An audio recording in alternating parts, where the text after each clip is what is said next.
Shooting ప్రపంచ cup shift కవర్కు concept నేటి నుంచి భారత్ అంతర్ జట్ల వార్మప్ మ్యాచ్. భారత్కు మరో ఓటమి. FIH pro league Netherlands pro league ఐరోపా అంచెలో భారత్ వరుసగా 4వ పరాజయం చవిచూసింది. వింబుల్డన్ విజేతకు 34 కోట్లు, ప్రైజ్ మనీ భారీగా పెరిగింది. ఈ ఏడాది ట్వంటీ నగదు బహుమతిని 624 కోట్లుగా నిర్ణయించినట్లు ఆల్ ఇంగ్లాండ్ క్లబ్ అధికారులు వెల్లడించారు. కుప్పకూలిన ఎయిర్ ఇండియా 265 ప్రాణాలు బుగ్గి.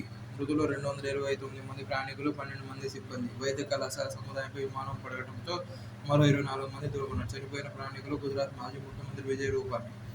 ప్రాణాలతో బయటపడింది ఒక్కరే. మేడే మేడే, విమాన కాక్పిట్ నుంచి రాకూడని మాటలివి. గాల్లోకి లేచే సమయమే కీలకం. టేకాఫ్ దశలో ప్రమాదాలకు అవకాశం. ఒక్క పథకానికి ఒక్క రోజులో 10,000 కోట్లు రికార్డే. ఎంతమంది పిల్లలున్నా తల్లికి వందనం అమలు. 4 పిల్లలున్న తల్లులు 20,053 మంది. ముఖ్యమంత్రి చంద్రబాబు. వైకాపా శాంతి భద్రతలకు విఘాతం కలిగిస్తే తోకలు కత్తిరిస్తామని హెచ్చరిక. సచివాలయ ఉద్యోగులకు సొంత మండలాల్లో పోస్టింగ్ లేదు. బదిలీల మార్గదర్శకాలు స్పష్టం చేసిన ప్రభుత్వం. ఒకే చోట 5 ఏళ్లు పూర్తయిన వారందరికీ స్థాన చలనం 30లోగా ప్రక్రియ పూర్తి చేయాలని కలెక్టర్లకు ఆదేశం. విశాఖ యోగా కార్యక్రమాన్ని 40 దేశాల ప్రతినిధులు. కేంద్ర మంత్రి ప్రతాప్ రావు జాదవ్ వెల్లడి. కమ్ముకొస్తున్న మరో యుద్ధం. ఇరాన్పై కాలు దూవుతున్న ఇజ్రాయెల్. పశ్చిమ ఆసియాలో తీవ్ర ఉద్రిక్తత. ఇప్పటికే 2 యుద్ధాలతో అతలాకుతలమవుతున్న ప్రపంచానికి మరో యుద్ధ ముప్పు ముంచుకొస్తుంది. పశ్చిమ ఆసియాలోని ఈ యుద్ధం వేగం కమ్ముకుంటుందని ప్రపంచ దేశాల హెచ్చరికలను బేఖాతరు చేస్తూ గాజాపై విరుచుకుపడుతున్న ఇజ్రాయెల్ ఇరాన్పై దాడులు చేసేందుకు సిద్ధమవుతోంది.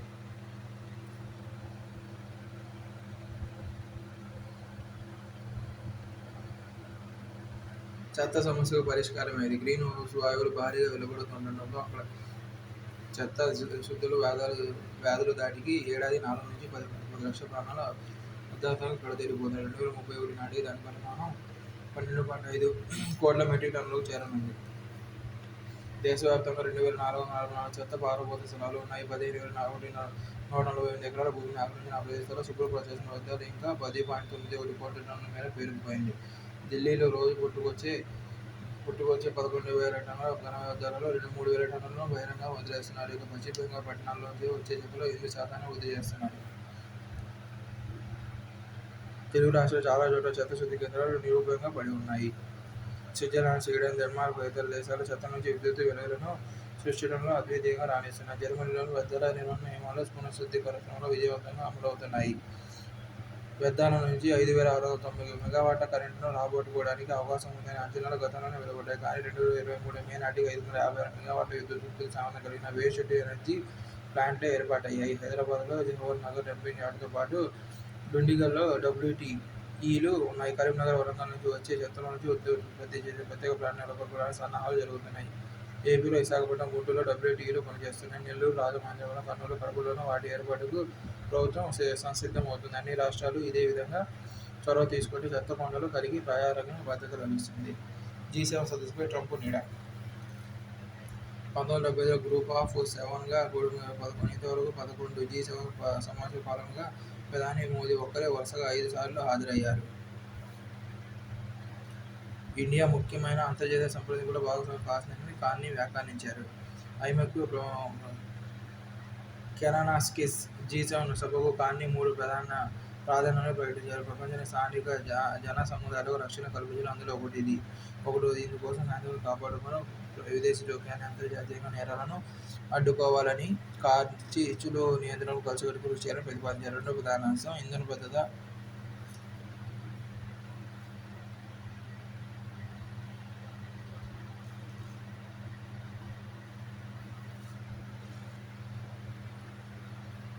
కెనడా సభ ఏమైపోయి ఎలాంటి నిర్ణయం తీసుకుంటుందో చూడాలి. 2050 నాటికి కర్బన ఉద్గారాల తటస్థాన్ని సాధించాలని నిర్ణయించారు. G7లోని ఐరోపా సభ్య దేశాలు భావిస్తున్నాయి. పిపా సముద్ర విక్రయ ధరను $60 నుంచి $50 ప్రతిపాదిస్తున్నారు. కొనుగోలు శక్తి వరుసగా ప్రపంచ జీడీపీలో G7 వాటా తగ్గిపోతుంది. 2000 సంవత్సరంలో 40% ఉన్న G7 వాటా ఇప్పుడు 30% తగ్గిపోయింది. G7 దేశాలు ఆగ్రహ నిరసనలు గూడు కట్టుకుంటున్నాయి.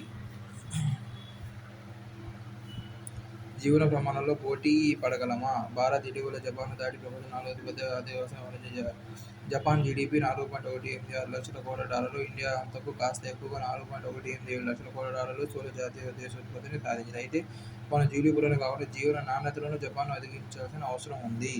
2009 సుమారు 145 కోట్ల జనాభా కలిగిన భారత్లో తలసరి ఆదాయం $2,900 12.5 కోట్ల మంది ప్రజలున్న జపాన్లో అది ఏకంగా $39,000. ఇందుకే రెండు దేశాల జీవన ప్రమాణాల్లో విపరీతమైన వ్యత్యాసం ఉంటుంది. కేవలం 1% అతి సంపన్న చేతిలోనే 40% సంపద పోగుపడిపోయింది.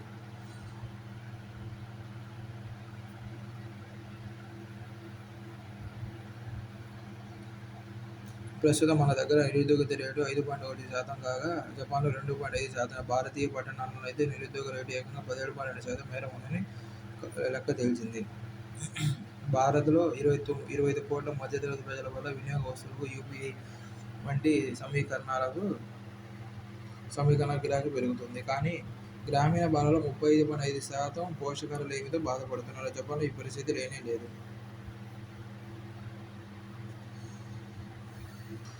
బోయింగ్ విమానాలు ఎంత సురక్షితం? అహ్మదాబాద్ ప్రమాదం తలెత్తుల సందేహాలు 787 డ్రీమ్లైనర్తో తొలి సమస్యలు 6 ఏళ్ల క్రితం ఇండోనేషియా, ఇథియోపియాలో ఘోర ప్రమాదానికి గురైన 737 MAX 8 శ్రేణి జెట్లు. ఇరాన్పై యుద్ధ వేగాలు స్థావరాలపై దాడికి ఇజ్రాయెల్ సిద్ధం. ప్రతిదాడికి ఇరాన్ ఏర్పాటు పశ్చిమాసియానికి బలగాలను ఖాళీ చేయిస్తున్న ట్రంప్.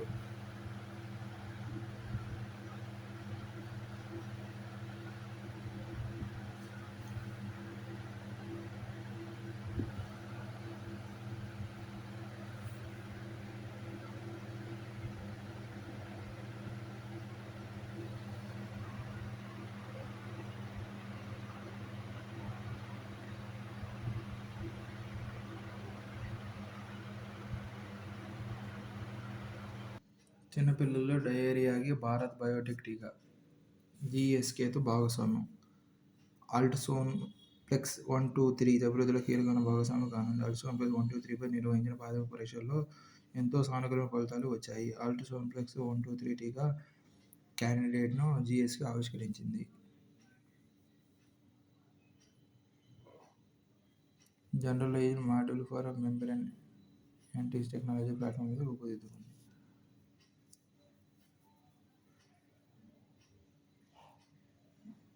భారత్లో ఏఐ జోరు 2 నెలల నొప్పుల సంఖ్య రెట్టింపు 2027 నాటికి 12.5 లక్షల మంది.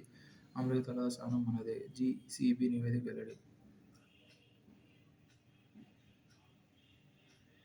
అమెరికా కంపెనీతో సెయింట్ సెమీకండక్టర్ భాగస్వామ్యం.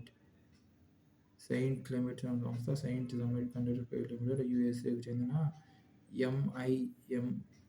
ఎంఐపిఎస్కే అనే టెక్ కంపెనీతో భాగస్వామ్యం కుదుర్చుకుంది. కులాంతర వివాహం 40 మందికి శిరోముండనం. వధువు కుటుంబ సభ్యులకు ఒడిశాలో గ్రామ పెద్దల శిక్ష. బెలూమ్ గుహలకు భౌగోళిక వారసత్వ గుర్తింపు. నంద్యాల జిల్లా కొలిమిగొండ మండలంలోని బెలూమ్ గుహలకు భౌగోళిక వారసత్వ ప్రదేశంగా జియోలాజికల్ సర్వే ఆఫ్ ఇండియా గుర్తింపించింది.